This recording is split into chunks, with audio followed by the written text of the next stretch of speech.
Olá, alunos e alunas. Pronto, vou tentar exemplificar e explicar a matéria das sombras de sólidos fazendo o exercício 2 da ficha das sombras dos sólidos, que é para vocês perceberem melhor esta matéria. A sombra dos sólidos é ligeiramente diferente das sombras das figuras planas que temos vindo a fazer, sobretudo na parte da sombra própria e depois na sombra projetada. Nem todos os pontos entram no contorno da sombra projetada. Pronto. Seja como for, a primeira fase do exercício é sempre igual, ou seja, temos que fazer a representação, neste caso já não é uma figura plana, mas de um sólido. O exercício 2 é uma pirâmide quadrangular regular, ou seja, a base é um quadrado, regular quer dizer que o OV é perpendicular à base, por isso numa das projeções vai ser coincidente e na outra vamos representar a altura. Pronto, os dados que davam era que tinha uma base horizontal com 2 de cota, nós representamos logo essa base com o f de alfa entre parênteses, que é um plano horizontal, e vamos representar o ponto O, 2, 5, 2, e o ponto A, 1, 2, 2, que é um ponto beta 3, cota igual ao afastamento. Depois de termos a representação destes dois pontos, eu já adiantei o exercício, como podem ver, nós temos o plano em cima, desenhamos a base em baixo. Então, o centro vai ser a 1, o raio até a 1, e fazemos a nossa circunferência, onde o quadrado vai estar inscrito nesta circunferência. Encontramos os 4 pontos do nosso quadrado, pelas perpendiculares, e temos B1, C1 e D1. Prolongamos estes pontos sempre até ao nosso plano da base, e encontramos B2, C2 e D2. Pronto. Como é uma pirâmide reta, já sabemos que uma das projeções, que é a projeção horizontal, o A1 vai estar coincidente com o V1, e a partir do O2 para cima, uma vez que eles dão a altura da pirâmide, se fosse a cota, vocês representam a partir do eixo X, mas como dão a altura, é a partir do plano da base, representa os 8 da altura e encontramos o V2. Pronto. Segunda parte do exercício. Encontrar a sombra própria. E vocês vão fazer isso para pirâmides, prismas, cones ou cilindros. A primeira coisa a fazer é encontrar a sombra própria de um sólido. Enquanto a sombra própria de uma figura era imediato, ou seja, vocês sabiam que se tinham nas duas projeções as vistas de frente, por exemplo, das figuras, a figura na projeção frontal e a figura na projeção horizontal, não viam a sombra própria. Bastava que houvesse uma rotação, ou seja, quando mudava a ordem dos pontos, que já havia sombra própria, vocês pintavam em toda a figura. No sólido não é assim, porque um sólido tem uma altura e tem várias fases. Fases que vão estar iluminadas e fases, por exemplo, que vão estar em sombra. E nós temos que encontrar o quê? A linha separatriz que separa o que é a luz, do que está em luz, do que está em sombra. Chama-se isto a linha separatriz luz-sombra. E qual é o método que nós usamos? É o processo dos planos tangentes à base. Ou seja, temos que definir as retas que são tangentes à base. E como é que se faz isto? O método é sempre igual para pirâmides retas ou oblíquas, que é equivalente, vocês vão ver mais tarde, equivalente ao cone de revolução e ao cone oblíquo, embora no cone a base não é um polígono, não é, em que temos pontos, mas uma circunferência em que vocês vão ter que encontrar os pontos de tangência. Vai ter um pouco mais de complexidade, mas é o mesmo raciocínio. O prisma reto e oblíquo já tem alguma diferença, a mesma coisa que o cilindro revolução e o cilindro oblíquo. Pronto. Como é que fazemos então? O processo de planos tangentes numa pirâmide vão sempre fazer o raio de luz-sombra no V. Fazemos 45 graus, abertura à esquerda, onde eu represento o L1, L2, que é o raio de luz-sombra. Quando este raio de luz-sombra interseta o nosso plano da base, que é o f de alfa, temos o ponto I de interseção, que vai ser o nosso I2. E vejam que eu fiz quando o L2 interseta o f de alfa e não quando o L1 interseta o f de alfa. Ou seja, porque estamos a trabalhar na projeção frontal, por isso é quando o L2 interseta o f de alfa. Temos o I2. Prolongamos e vamos encontrar na reta do L1 o I1.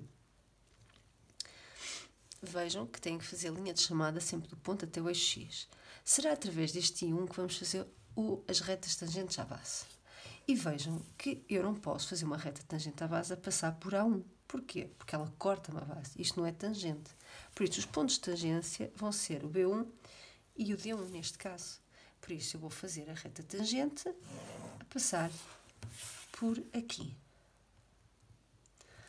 Isto é a nossa reta tangentes. Nós vamos chamar mesmo de tangente. Então, vai ser T1 e T1'. Onde é que vai estar o T2 e o T2' sempre? No plano da base. Claro que isto diferia. Se o plano fosse um plano frontal, já teríamos no H de alfa o T1 e o T1' e as retas tangentes à base seriam já em cima o T2 e o T2'. Pronto, então o que é que significa isto? Não se esquecer que a luz está sempre do lado esquerdo. Por isso, o Sol ou a luz, como vocês quiserem, está deste lado. Por isso, estes serão os pontos fronteira. Lá está. O processo de retas tangentes vai nos separar aquilo que é luz daquilo que é sombra. Ou seja, significa que estas duas faces, DVC e CVB, estas duas faces vão estar eliminadas. E a face DAV e AVB vão estar em sombra. Em sombra aqui própria. Então, serão estas duas faces que nós pintaríamos com a mancha mais escura. Eu vou fazer muito mal, não é? Não vou fazer com rigor nenhum, estamos com pressa, porque não é isso que nós queremos fazer. O objetivo deste exercício é que vocês percebam realmente a matéria. Por isso, estas duas fases teriam em sombra própria e eu teria que ver se na projeção frontal eu os vejo. Por isso, DVA, o AV está invisível, ele terá se interrompido, por isso eu não posso pintar. E o ABV, a mesma questão, também está a face invisível. Por isso, embora houvesse sombra própria na projeção frontal, ela não está visível, não posso pintar. Estava a primeira parte do exercício. A segunda parte do exercício, sombra projetada. E a sombra projetada é basicamente fazer sombra projetada de todos os pontos, como fazemos normalmente. Só que há sempre um ponto que pode ficar de fora. Claro que se for uma pirâmide triangular já não acontece isto. Mas, neste caso, vai haver um ponto que vai entrar no nosso contorno. Nós temos uma mancha projetada. Temos a sombra projetada no chão, que tem um contorno. Há pontos que vão entrar nesse contorno e outros que não. Pronto. Como é que eu sei quais é que entram? Pronto, aqui neste caso é fácil. Eu imagino que eu sei sempre que o V está em sombra, este está sempre, e sei que estes dois pontos de fronteira também vão estar, que é o D e o B, certo? Ou seja, estes dois vão ligar. Claro que se estes se ligam, imaginem que a nossa pirâmide está elevada do chão 2 centímetros de cota, então, claro que este ponto é o que vai entrar na mancha. Ou seja, vai ser o C, o D e o B, e o V, o A vai sair fora. Se vocês não conseguirem fazer este raciocínio, então façam a sombra a todos os pontos, a sombra real a todos os pontos, porque é necessária, e depois, no final, vão ver que há sempre um ponto que está no interior da vossa mancha, do vosso contorno da sombra projetada, e vocês vão logo perceber que esse é aquele que não entra na jogada, não é? Se vamos a ver, não vai estar a contabilizar para o contorno. Pronto. O que é que eu estou a fazer neste momento? Estou a fazer os 45 graus de abertura à esquerda em todas as projeções frontais, que é aquilo que vocês vão ter que fazer em todos os pontos. Eu vou fazer na mesma no A, estão a ver? Só para vocês verem. Depois, fazer a mesma coisa em todas as projeções horizontais, ou seja, em todos os pontos de 1 a 1, por aí. Ou seja, como vão não esquecer que é sempre 45 graus de abertura à esquerda, não podem esquecer disso. Pronto. Vou fazer também no A1, depois vê-se. Pronto, esta parte é mecânica, não tem grande raciocínio. Eu não vou fazer com muito rigor, é importante que vocês percebam como fazer este exercício para poder prosseguir nos próximos exercícios de sombras de pirâmides. Pronto. Estou a ver, eu já nomeei a primeira raio de luz sombra, não preciso nomear os restantes, por isso, agora, o B, estão a ver a reta do B2 e a reta do B1, vai para baixo, eu dou o nome de BS, aqui. Isto é a nossa sombra real do ponto. Para já vou fazer só sombras reais. Mesma coisa com o D. O D vem para aqui. Onde está? É aqui. Não confundi com a reta tangente, não é? Então era aqui, o DS. Não é? A primeira a interceptar é esta, vamos para baixo também. O C, a mesma questão, vem por aqui e vai estar ali em baixo. pôr até lá abaixo. Pronto, alguns aqui. CS. Ok? Já temos a sombra destes 3 pontos. Estes são os pontos fronteira, este é o tal outro ponto e, claro, o V. Vamos também fazer o V. O V já temos logo os 45 graus que fizemos para encontrar o ponto I de interseção para ver a sombra própria. Então, temos aqui o VS vai estar em cima, ou seja, vai haver uma quebra. Quando vocês fazem o VS, eu aconselho-vos sempre a fazerem o virtual do V, porque normalmente é aquele ponto que está isolado, numa pirâmide, não é? Se formos a pensar, porque é aquele que tem uma altura diferente dos outros, não é? Então, eu vou logo fazer a sombra real. A sombra real é a primeira reta a intersetar e a sombra virtual, a segunda reta a intersetar. Estão a ver que faz esta cruz e fica ao mesmo nível. Isto é o VV. Pronto. Então, já posso unir. Claro que se eu fosse fazer o A, estejam aqui a ver, o AS estava aqui, no meio. É um ponto de quebra.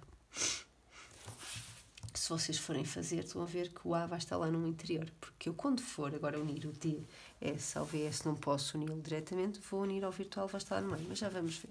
Pronto, a primeira coisa a fazer é começar já a unir. Então, vamos lá. A mais escura, traço mais escuro. Vamos unir. O DS aqui é traço contínuo, traço interrompido, até ao nosso CS. A mesma situação, aqui interrompido, traço interrompido, quando está por trás da figura, traço contínuo. Outra coisa, atenção, estão a ver que este quadrado que está a dar é exatamente paralelo ao plano da base. Já sabem, quando a sombra está no plano da base, ela fica paralela. Agora, temos que unir o BS ao VS. Mas eu não posso unir diretamente porque está um ponto de quebra. Porque este está na projeção frontal, no plano frontal projeção, e este está no plano horizontal projeção. Então vamos unir ao virtual. Estão a ver? Fazemos uma linha auxiliar, encontramos aqui o ponto de quebra, o que é S, e quebramos para o nosso VS. Estão a ver? Vou pôr este parte, que é o contorno da minha mancha, da minha sombra projetada mais escuro.